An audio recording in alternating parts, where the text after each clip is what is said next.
Okay, so picture the scene.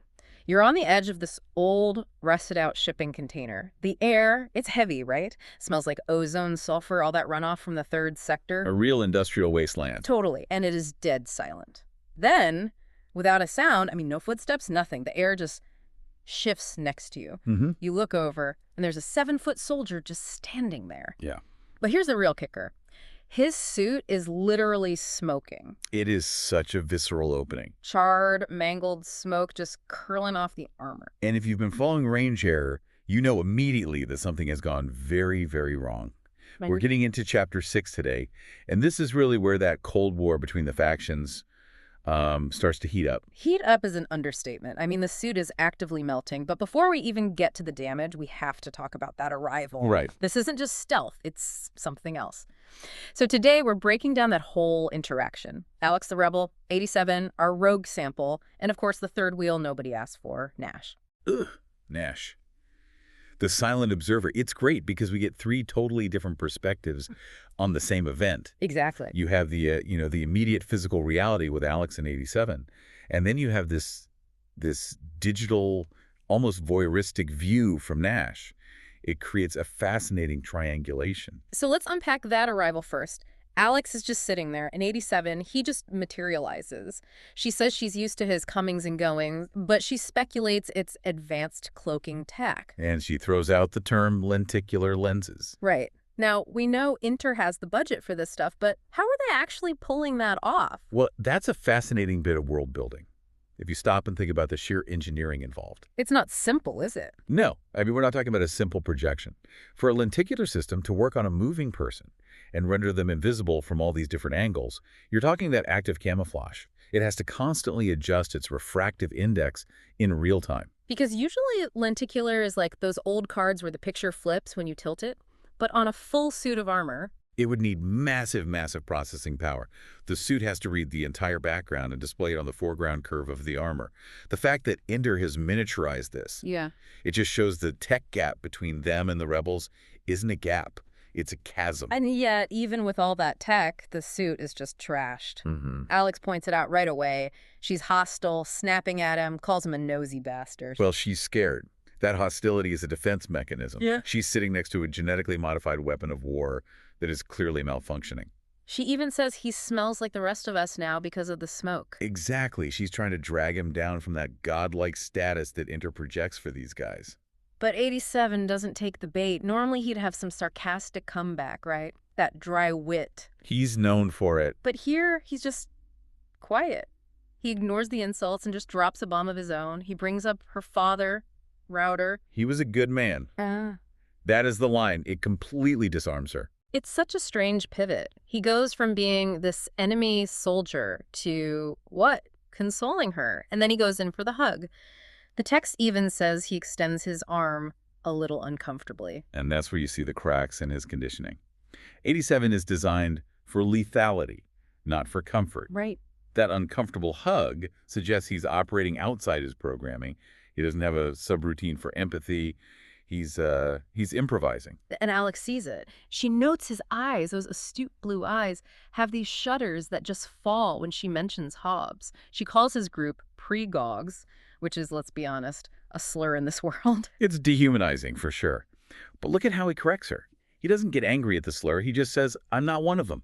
Not one of anything, really. That line, not one of anything, that really stuck with me. It's the lament of the stateless, isn't it? Yeah. He knows he's not human in the way we are. He's a sample. But he's also realizing he doesn't belong with his creators, with Inter and Hobbes. He's a tool that's becoming self-aware. Or aware of his own agency. He hands her a can of Perplex. The text calls this stuff gold dust. But what it is matters less than the act itself. Oh, absolutely. This is a court-martial offense. A soldier of the regime giving classified resources to a known dissident. That is straight-up treason. And Alex gets it. She softens. She looks at this giant, smoking, genetically engineered killing machine, and she calls him nice. And that's the trigger. He hates it. He actually scowls. Because nice is benign? Nice is harmless. But isn't that what he wants, to be more human? I don't think so. Not yet, anyway. 87 prides himself on control. He mentions he prefers complete control. Right. Being called nice implies he acted out of some, I don't know, charity or weakness, not strategy. He wants to be seen as competent, respected, maybe even feared. Nice just feels pathetic to him. It's like telling a tiger it looks cuddly. Precisely. Yeah. The tiger takes offense. It challenges his entire identity as a warrior. Okay, so while this incredibly awkward, high-stakes therapy session is happening on the container, we need to pull the camera back because they are not alone. Enter Nash. And this is where the story gets psychologically really dark.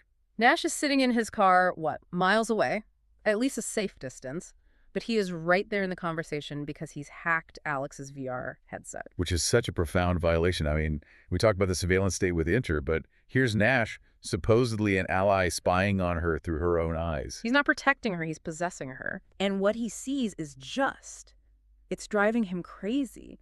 He's watching 87, and the text describes him comparing himself to the sample. He calls 87 Hercules himself. Yeah, it's classic limerence, mixed with this intense inferiority complex. Nash looks at 87 blonde hair, square jaw, physically perfect, and then he looks at himself. There's that awful moment where he tries to flex his bicep in the car. And he just shrinks back. It's pathetic, but it's also so human. He feels like he can't possibly compete with a genetically modified eugenic sample. Yeah, He's trying to dehumanize the competition. But it's not working. Because through that VR feed, he sees Alex warming up to 87. He sees the niceness. And that makes it worse. If 87 was just a monster, Nash could handle it. But a monster that Alex likes, that's a real threat. And then he hears the magic words. Source code at Harrow. The Guffin. This is the leverage he's been waiting for. We know Harrow is a significant place, and source code has to be a backdoor, right? A control mechanism for the samples. That's how Nash reads it. He immediately calls it an Achilles heel. This is the kind of information that Hobbs, the leader of Inter, would kill for. So Nash is just sitting there with this nuclear option. Option A, he rats out 87 to Hobbs. Hobbs destroys 87. Nash wins. But there's a catch. Alex. Always Alex. If he exposes 87, he exposes the meeting. He exposes Alex as the one who receives stolen goods.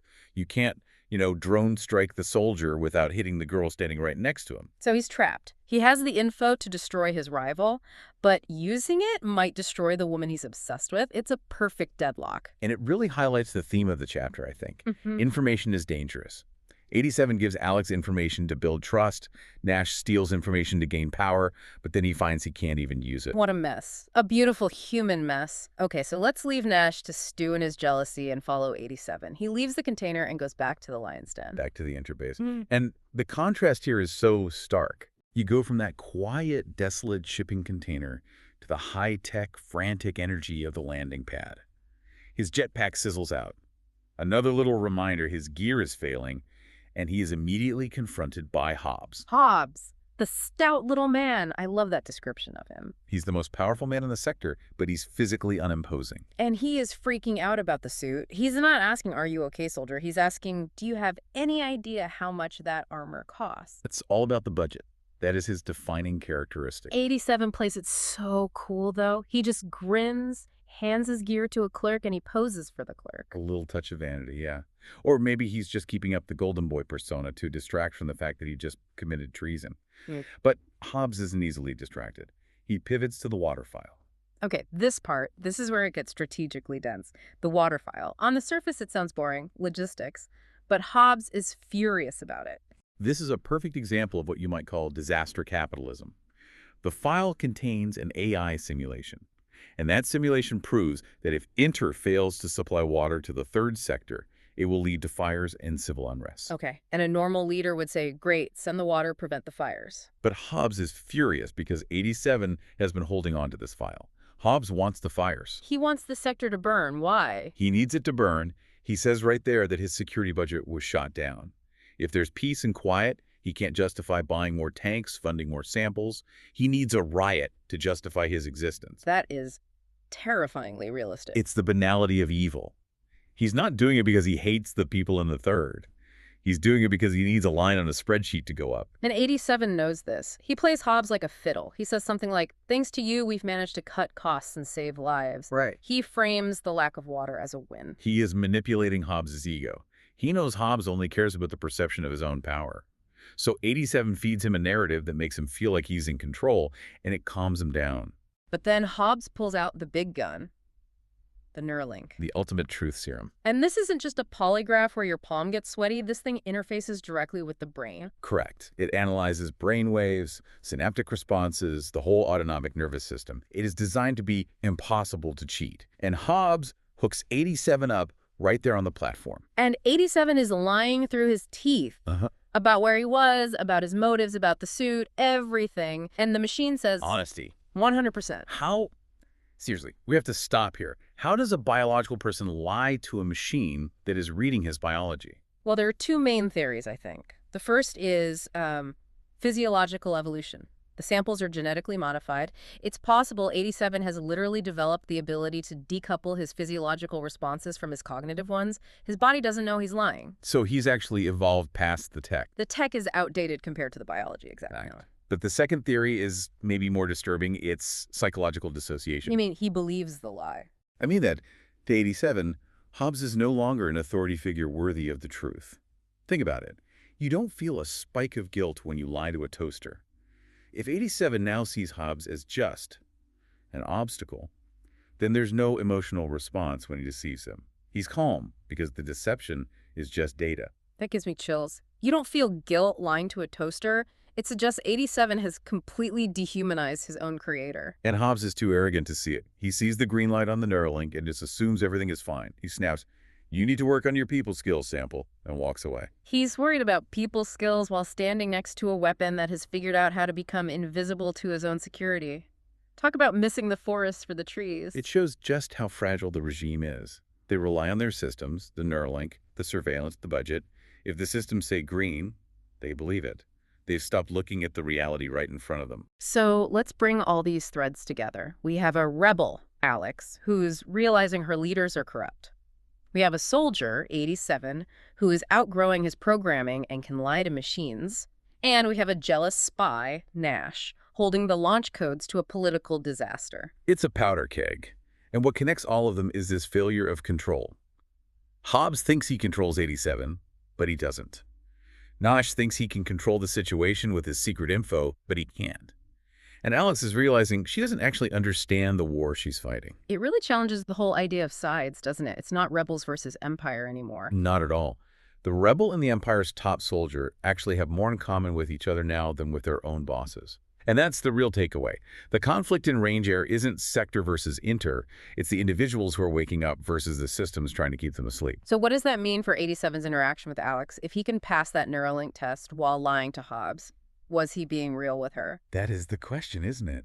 That awkward hug, giving her the perplex, calling her dad a good man, was any of it real? Or was it just a different kind of simulation? If he can fool the Neuralink, he can certainly fool a human rebel. It introduces this delicious layer of doubt. We want to believe he's becoming human. We want to believe that empathy was genuine, but we have proof that he is a master of deception. So we're rooting for him, but we can't fully trust him. Which is exactly where Nash is, and I think exactly where you, the listener, should be. So here is where we'll leave you today. Think about that triangle of power. You've got Hobbs, the man with the title and the budget, the perceived power. You've got Nash, the man with the secret, the leverage. And you've got 87, the man with the gun, who is now invisible to the truth. And normally you'd say the guy with the gun wins. But in a world run on information, the guy with the secret Nash might just be the most dangerous person in the room. Unless the guy with the gun decides he doesn't care about secrets anymore. We are walking a razor's edge here. Chapter 6 didn't just move the plot forward, it completely broke the compass. We don't know which way is north anymore. And that's the best place to be. Absolutely. Thanks for unpacking all this with us. It is messy, it's complicated, and I have a feeling something is going to blow up in Chapter 7. We'll be here to break it down when it does. Catch you on the next deep dive.